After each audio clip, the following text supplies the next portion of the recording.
Well, for anyone who demands classic Disney, this should be the show for you.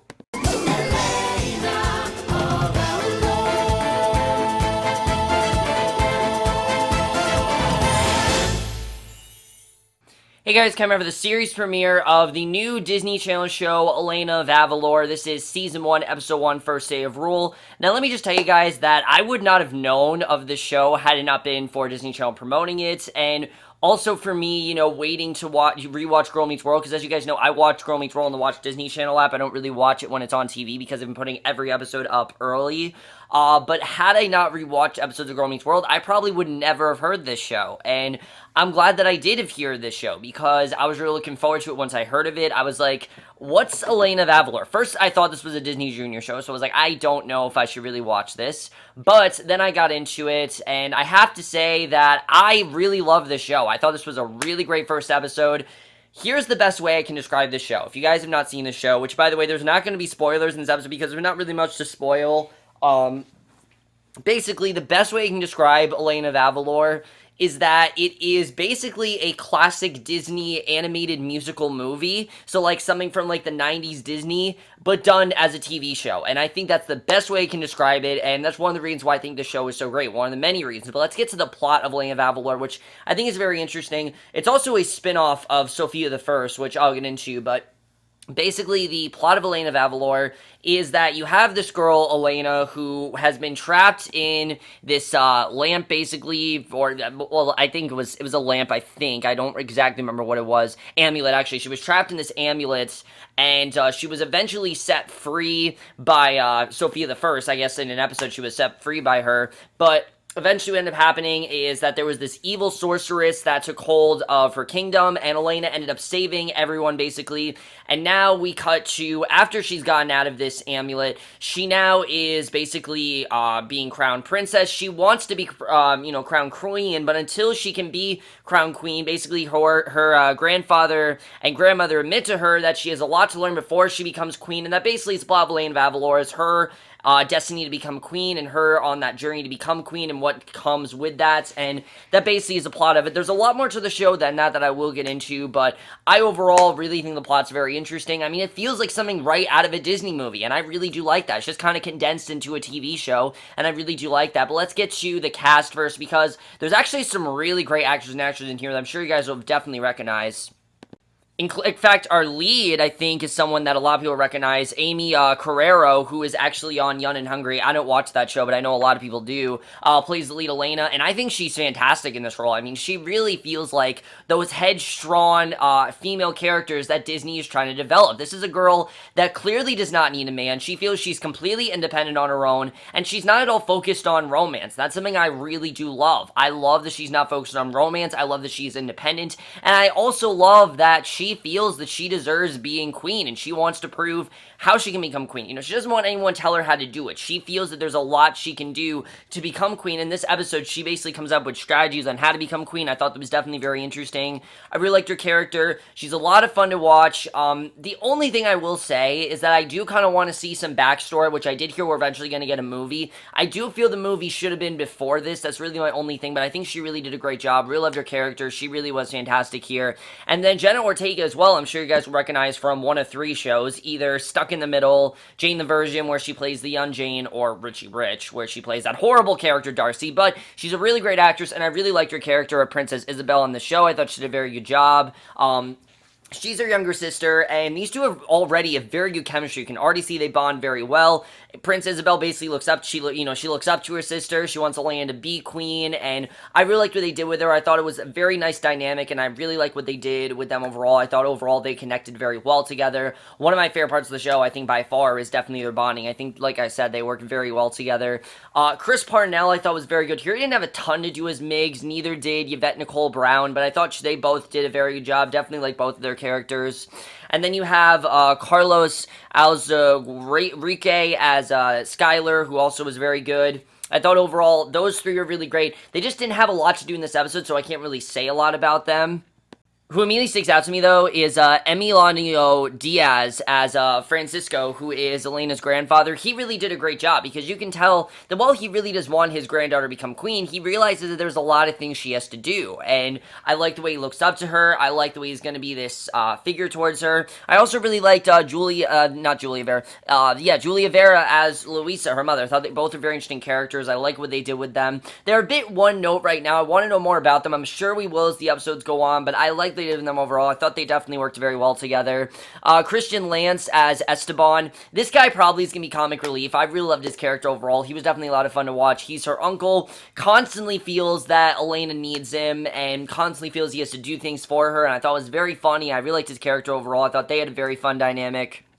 But probably the most exciting addition, for me at least, is Jillian Rose Reed, who I am extremely happy is on another show, because you guys know I love Jillian Rose Reed as an actress. I think she's a very talented actress. Even though I didn't love the last season of Awkward, I still really loved her character, and I still really love her as an actress, and I'm glad that she has another show. But I think this pretty much confirms that Awkward is over. I think it just pretty much confirms that. But I love her character, Naomi. I think she's really just this bubbling personality that I really do love. She's Elena's best friend, and there's a lot going on with her, definitely you can tell.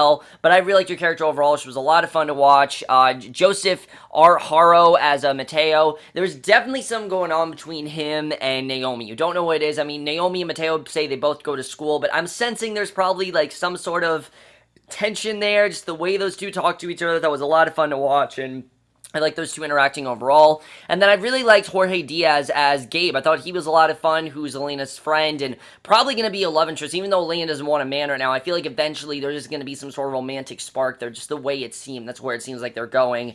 And then Keith Ferguson, that's the only character I guess I can talk about as Zuro. I love this character of Zuzo. I think he's awesome.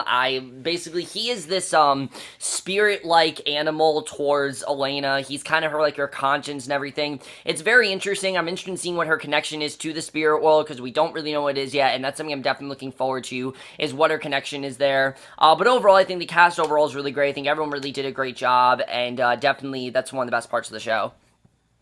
For me, though, the thing I think that makes this show so great is the creator of Craig Gerber, because he also creates Sophia the First. Now, I obviously haven't seen Sophia the First. You know, it's for little kids, and it's just not my demographic, and I just don't feel like I get into it. I mean, it's for little kids. I'm just not going to watch that kind of show.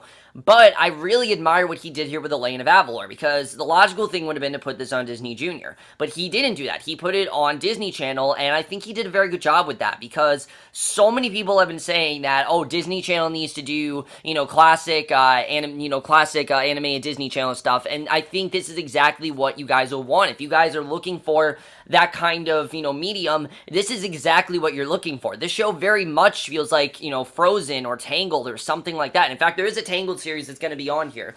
And if there's one thing I can give Descendants, even though it was shit, so there's one thing I can give it, it's that it is in fact trying to bring back classic Disney. And I think that's something that I am all for. I love classic Disney. I think everyone really loves classic Disney, and yeah, it really is about time that Disney tries to bring back, some classic animation stuff, and it definitely seems like that's what they're trying to do here, just for an older demographic than what they did with Sophia the First. And the other thing is that, I didn't talk about this, Elena is actually the first Latina princess, and I really do admire that a lot. I think that's really cool they did that. Craig Gerber actually wants Sophia to be the first, Latina princess, is why it was called Sophia the First. But I think, the reason it didn't end up working as well is because her skin was just, I guess, whiter and hers is darker. But it doesn't really matter. I think it's really cool that she's the princess and everything. I think that's definitely very interesting. And the story here as well. I'm looking forward to really seeing where the story's going to go.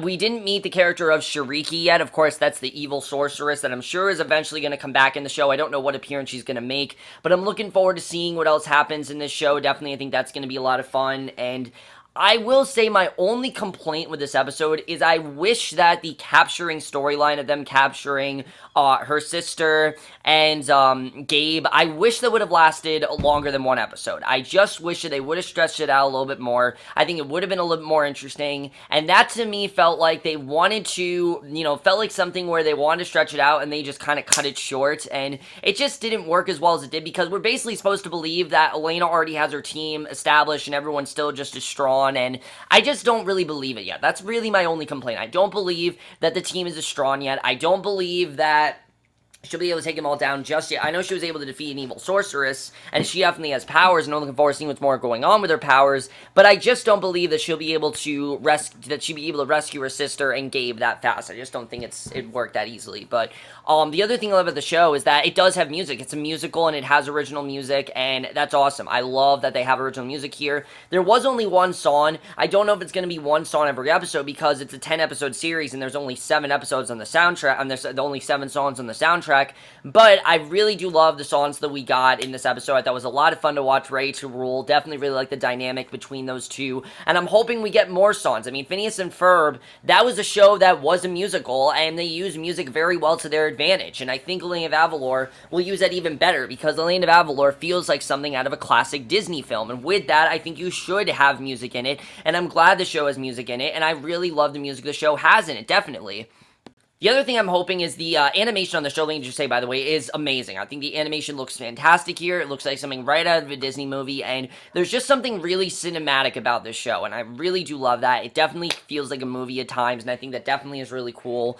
So yeah, I think the animation here looks fantastic. And then as far as, I guess, like I said, the score is really good. I'm looking forward to maybe getting more into the Spanish culture, what's going on there, you know, what's happening with that, and also her connection to the sorcery world. I thought overall that was very interesting.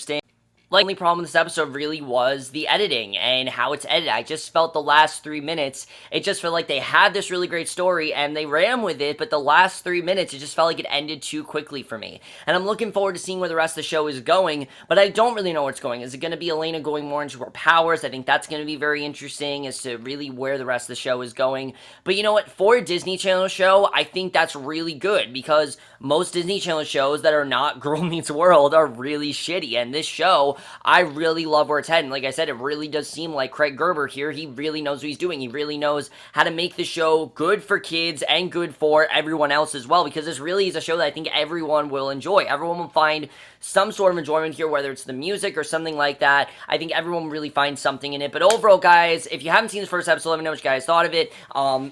If you haven't seen it, then I will, in fact, post a link, because it's actually already on YouTube. You can watch the first episode on there. Second episode is also on the Watch Disney Channel app, which I might watch tonight. I don't know if I will, but I don't know if the premiere's 2 episodes, 2 hours or not. I mean, an hour or not. I don't know. And I also know, like I said, we're getting 10 or 13 episodes. I'm still not sure yet. But let me know this first episode after your thoughts on it. We'll see you guys in my next video, which will be for this week of Big Brother. I know I didn't review last night. I am going to review tonight because tonight's the battle back, and I basically have to review tonight. And I will see you guys for that. Okay, bye.